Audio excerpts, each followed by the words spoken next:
My name is Amanda Garton. I'm 28 years old, and for most of my adult life, I thought I understood people, or at least understood what a relationship was supposed to feel like. The last year proved how naive that belief really was. If you'd asked me 6 months ago, I would have said my life was stable, predictable, maybe even boring, in the comforting kind of way. I worked as a software engineer at a mid-sized tech company in Seattle, lived in a small downtown condo I'd worked hard to afford, and drove a practical, fully paid-off car that made mechanics smile because there was nothing to fix. Nothing about my life was flashy, but it was mine. Solid, quiet, safe. And then I met Ethan Cole. It was a friend's game night, one of those evenings filled with cheap snacks, mismatched wine glasses, and people pretending they're not overly competitive. I remember seeing him across the table, half focused on arranging tiles in Settlers of Catan while tapping out replies on his phone for work. That duality, calm, hilarious, and somehow effortlessly connected to the world, pulled me in instantly. He was charming, warm, and he made everything feel lighter, more playful. We clicked fast, maybe too fast. We started dating almost immediately. Weekend hikes, late-night Thai food, movie marathons that always ended with us falling asleep on my couch. For a while, it felt like something blooming, slow, natural, promising. But the thing about beautiful things is that sometimes the first crack is so small you don't notice until the whole structure collapses. For me, the first crack was named Tara Pierce, Ethan's best friend. Tara was complicated, brilliant, razor sharp, and absolutely convinced she had the universe figured out. She worked in PR and treated relationships like intellectual experiments rather than emotional commitments. Tara didn't believe in labels. She didn't believe in monogamy. She didn't believe anyone should tie themselves down in their 20s. And she voiced that philosophy at every opportunity, even when it wasn't relevant. From the moment she met me, her eyes assessed me like I was a math problem that didn't quite add up. I brushed it off at first. Everyone's entitled to their own perspective, right? But then her influence started showing up in Ethan, subtly at first. Little comments, small questions, hints that he didn't love the idea of anything too serious. Still, I tried to ignore it, tried to be understanding, tried to believe he was just figuring himself out. But 4 months into our relationship, Tara's presence grew like an invasive vine, pulling, twisting, tightening. Suddenly, their friend hangouts doubled, then tripled. She joined our plans uninvited, inserted herself into conversations, and smirked at me with a strange kind of triumph anytime Ethan agreed with her. Looking back now, the foreshadowing was obvious, but the heart is blind when it wants to be. Then one night, Ethan and I were sitting in my living room, half watching a documentary while I served us pasta. Nothing intense, nothing dramatic, just a Tuesday night after work. I brought up my sister's upcoming wedding, casually mentioning that I wanted him to come with me. He went still. Too still. "That's pretty serious," he said. I laughed nervously, thinking he was joking. "It's just a wedding, Ethan, not a marriage proposal." But his face stayed blank, guarded. "I don't think we're there," he said. "I mean, we've never really talked about what this is." My stomach dropped with a quiet, sickening thud. "We've been together for 6 months." He sighed, running a hand through his hair, like he was preparing to deliver bad news he didn't want to say. "Amanda, I don't think we should put labels on this. We're having fun, hanging out, but I'm not ready to be serious. And I don't think we ever agreed to be exclusive." It felt like the ground tilted. "What?" I whispered. "We spent half our week together. You stay at my place. What did you think this was?" "That's the problem," he said. "You're putting pressure on it. Tara says." There it was, the shadow behind his words, the puppet string I'd been pretending not to see. Tara says relationships shouldn't be cages, that we should be able to explore. I want freedom, Amanda. I want us both to have the option to see other people. His voice was patient, almost patronizing, like he was explaining something I wasn't mature enough to understand. "And honestly," he added, "you need to grow up about this." The words sliced through me, not shouted, not cruel in tone, but devastating in meaning. Something inside me went completely still, crystal clear, ice cold. I nodded slowly. "You're right." He blinked, confused. "I am?" "Yes," I said calmly. "We're not exclusive. I've been taking this too seriously. If you want casual, then we'll be casual." Relief washed over his face. Relief, like he had dodged something heavy. "Good," he said, smiling weakly. "I'm glad you get it." He left half an hour later, humming a tune as he walked out my door. And I just sat there in the dim glow of the TV, staring at nothing, feeling a quiet, burning clarity settle into my bones. He didn't choose me. He didn't even want to risk choosing me. So I did something that shocked even myself.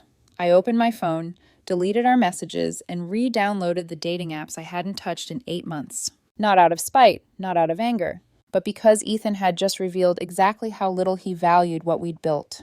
And I was done being someone's placeholder. I took a deep breath, tapped Create Profile, and whispered to an empty room, "Okay, Ethan, you want freedom?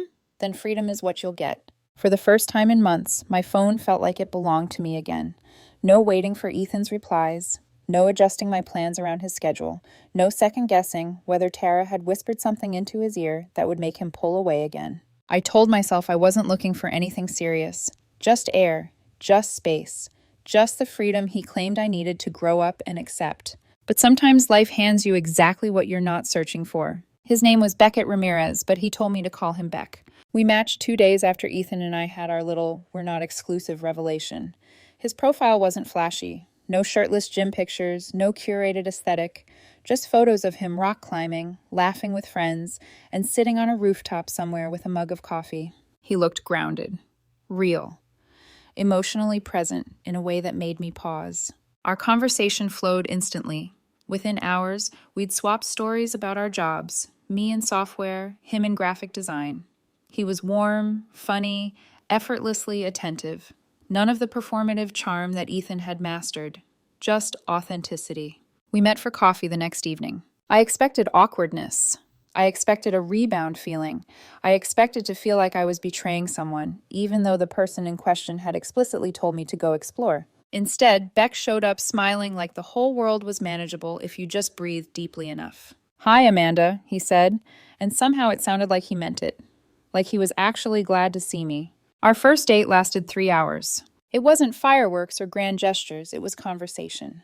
Slow, unfolding, thoughtful conversation. The kind that feels like exhaling after holding your breath too long.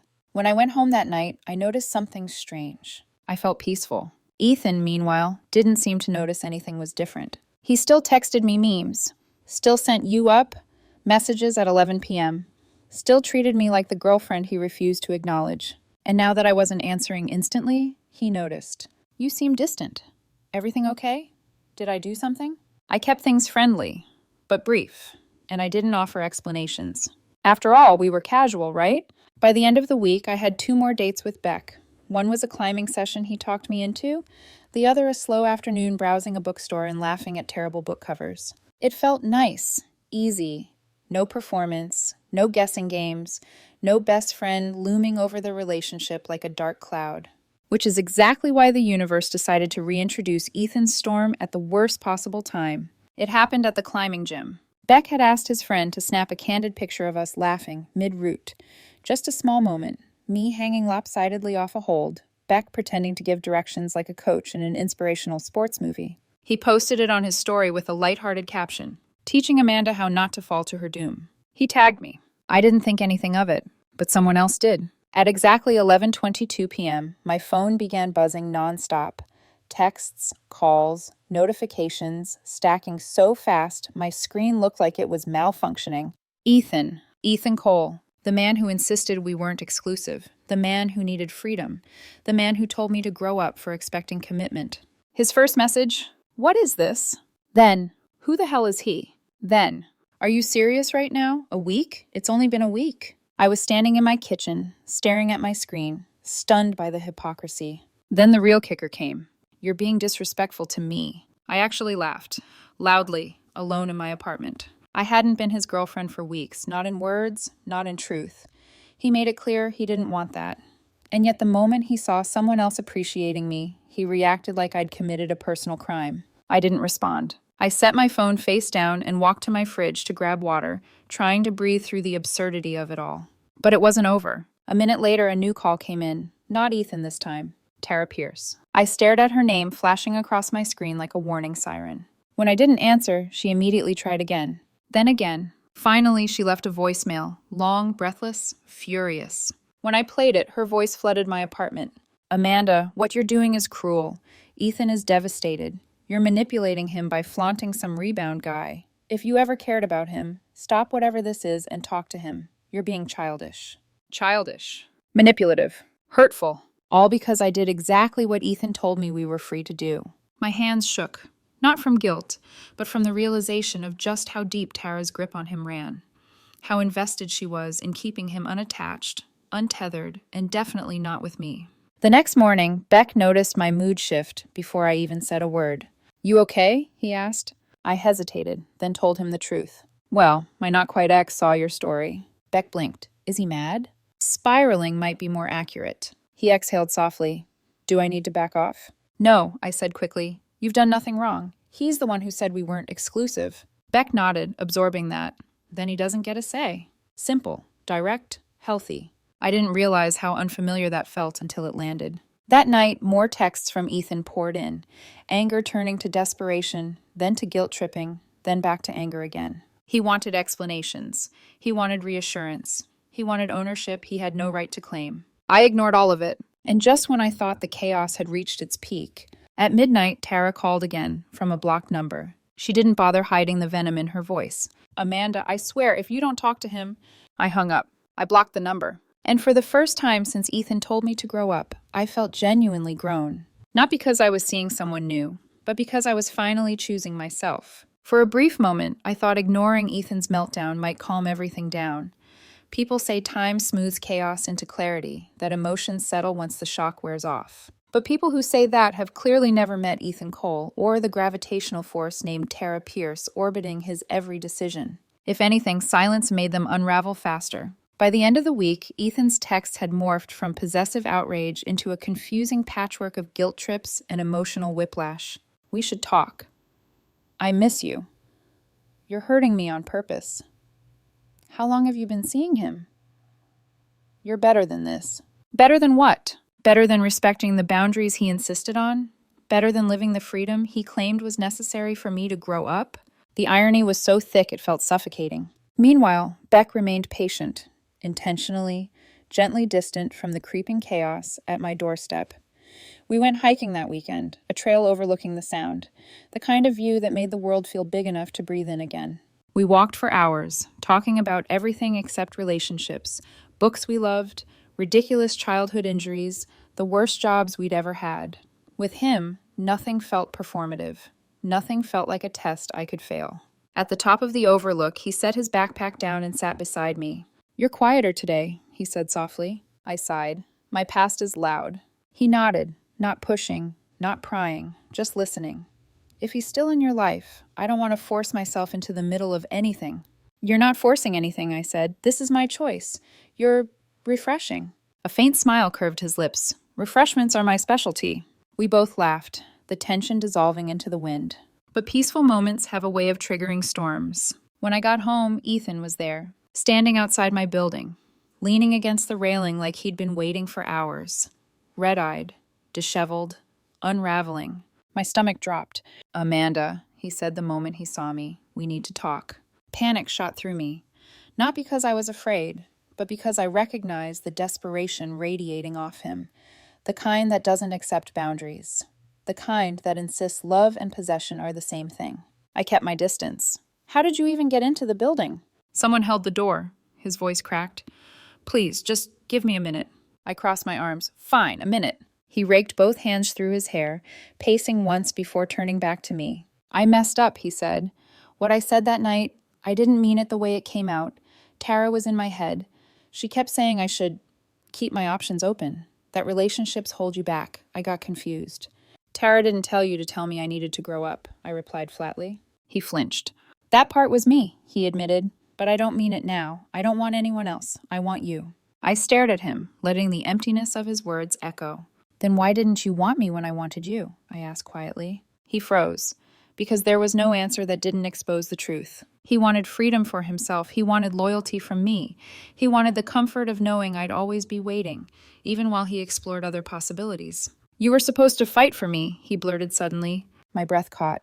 "Fight for you?" "Yes!" His voice rose with frustration. "When I said we weren't exclusive, when I said I wanted freedom, I wanted you to say no. I wanted you to want me, to claim me." It landed like a slap. All of it had been a test. A twisted, selfish, manipulative test. One I was never told I was taking. So this was a game, I said softly. You wanted to watch me struggle to keep you. No, I just needed to know you cared. And now that you see someone else caring about me, you suddenly care back? His mouth opened, but nothing came out. I shook my head, a deep tiredness sinking into my bones. Ethan, I didn't fail your test. You failed mine. Because mine was simple. Show up. Be honest. Want me without conditions or competition. Tears welled in his eyes. I can do that now. I swear I can. You had 8 months to do it. He stepped closer, too close. Please, Amanda, I'm begging you, don't throw us away. I'm not throwing it away, I said. I'm acknowledging that you already did. He staggered back like I'd hit him. His voice broke. So that's it? Yes, that's it. For the first time since the meltdown started, stillness washed over me. A clarity so sharp it felt like stepping into sunlight. Ethan wiped his face with the back of his hand and whispered, You'll regret this. You don't know what you're doing. A small, almost sad smile tugged at my lips. No, Ethan, for once I do. He left then, shoulders hunched, steps uneven, vanishing into the elevator without another word. I didn't expect to hear from Tara so soon. She called before I even made it to my apartment door. This time I answered. Her voice exploded through the speaker. What did you say to him? Ethan is devastated. You're destroying him because you're insecure and petty. Tara, I interrupted calmly. Stop. Excuse me, she snapped. You don't get to insert yourself into my relationship with Ethan. Not anymore. This is my business. No, I said firmly. It never was. Her stunned silence was almost satisfying. I hung up mid-sputter, blocked her mid-sentence, and walked into my apartment with the quiet dignity of someone who finally understands her worth. That night, I sat on my couch, my phone turned off, the sound of Seattle's rain tapping against the windows. For the first time in months, I felt peace. The storm wasn't over, not yet. I could already sense the aftershocks coming. But the next chapter would belong to me, not Ethan, not Tara, not their chaos. Just me. 3 days passed before the real fallout began. At first, I mistook the quiet for resolution. Maybe Ethan had accepted my decision. Maybe Tara had found someone else to micromanage. Maybe life, for once, was going to transition cleanly from one chapter into another. But silence was merely the inhale before the collapse. It started on social media. A late-night notification pinged across my phone, screenshots flooding in from mutual friends. There it was, a rambling story on Ethan's account. Long paragraphs about betrayal, fake people, and being misled for months. Black screens with white text. The universal sign of emotional meltdown. Tara had clearly helped craft every word. He never mentioned my name directly, but the message was unmistakable. He was the victim, and I was the villain. Within hours, Tara added her own posts, implying that I used Ethan, that I'd broken him to chase some rebound guy, that I had no emotional maturity. The projection would have been funny if it wasn't so predictable. My phone vibrated nonstop. Friends checking in, acquaintances sending me screenshots, a few people asking if the rumors were true. I didn't respond to any of it. Why should I? Their noise wasn't my responsibility anymore. That night, Beck and I met at a small art gallery downtown, the one he'd been excited to show me for weeks. He noticed me checking my buzzing phone and gently placed his hand over mine. Hey, he said softly, if you need to take care of something, I won't be offended. No, I said, locking the screen. I'm done giving them my time. His expression softened into something warm and grounding. Good. We wandered the gallery, discussing textures and lighting and the strange, beautiful messiness of other people's creative minds. With him, the world felt calm again, structured, breathable. When we left, the evening air was cool against my skin. I inhaled deeply. I feel like I'm finally waking up, I said. Beck smiled. Welcome back. Over the next few weeks, Ethan's meltdown slowly fizzled out. The posts slowed. Tara's rants tapered off. People stopped asking questions. Whatever storyline they'd tried to spin lost its momentum without participation. Meanwhile, Beck and I grew naturally closer. It wasn't explosive or dramatic. It was steady, comfortable, surprisingly effortless. We made dinner together at his place. We walked to the farmer's market on Sunday mornings. We watched documentaries we barely paid attention to because we were too busy pausing to talk. One evening, while chopping vegetables at his kitchen counter, he cleared his throat. So, he said casually, I deleted my dating apps. My knife stilled. Yeah? Yeah, he said, nudging my elbow. And before you panic, I'm not trying to rush anything. I just don't want to date anyone else. Warmth spread in my chest. Funny you should say that. His eyes lit up. Why? I deleted mine 2 weeks ago. He froze, then grinned. So, does that make this a thing? I laughed, setting the knife down. Beck, this has been a thing. He leaned in, kissed my forehead, and murmured, Good, because I'm terrible at casual. Same. It was the simplest conversation I'd ever had about commitment. No games, no tests, no ultimatums. Just two adults choosing each other. 2 months later, life felt normal again, like the chaos had been sanded down to a memory. Until the morning I ran into Ethan. I was grabbing breakfast at a coffee shop downtown. The smell of roasted beans and warm croissants filled the air. I'd just picked up my order when someone stepped into my peripheral vision. Amanda? I turned. There he was. Ethan. But not the Ethan I remembered. His once perfect hair was shorter. There were tired crescents beneath his eyes. His posture, usually so self-assured, seemed hesitant. Hi, I said, neutral, polite. Hey, he murmured. You look good. Thanks. A few seconds of awkward silence passed before he spoke again. I heard you're with someone. I am. Is it serious? I smiled, a small, quiet one. Yes. He nodded slowly, absorbing that. I'm happy for you. I didn't believe his words, but I believed the tone. He swallowed. I wanted to apologize. That surprised me. For everything, he continued. For listening to Tara more than you. For playing games. For saying things I didn't mean. I thought wanting commitment made me weak. Tara kept telling me freedom meant not choosing anyone. I raised an eyebrow. And what do you believe now? He exhaled shakily. That not choosing is just another way of running. A strange softness filled his expression. Regret, recognition, maybe a hint of sadness. I'm sorry, Amanda, he whispered. I nodded once. Thank you, I appreciate that. He hesitated before asking, Do you ever think about us? No, I said gently. Not anymore. A quiet acceptance washed over him. Take care of yourself, I added. You too, he whispered. We parted without drama. No lingering sparks. No ache. Just closure. The soft kind, not the cinematic kind. And as I stepped into the morning light, I felt something settle inside me. Peace. Not because Ethan apologized, not because he changed, but because I had. 6 months later, Beck and I are steady, solid in the ordinary, everyday ways that matter more than grand declarations. He's met my parents, I've met his. We're talking about moving in together next year, maybe getting a dog. Nothing rushed, nothing forced. Just two people choosing each other deliberately. If I've learned anything, it's this. Love isn't proven by jealousy, or tests, or threats of leaving, or someone demanding you fight for their unclear affection. Love is simple, consistent, honest. And the moment you stop accepting crumbs, you make space for the feast.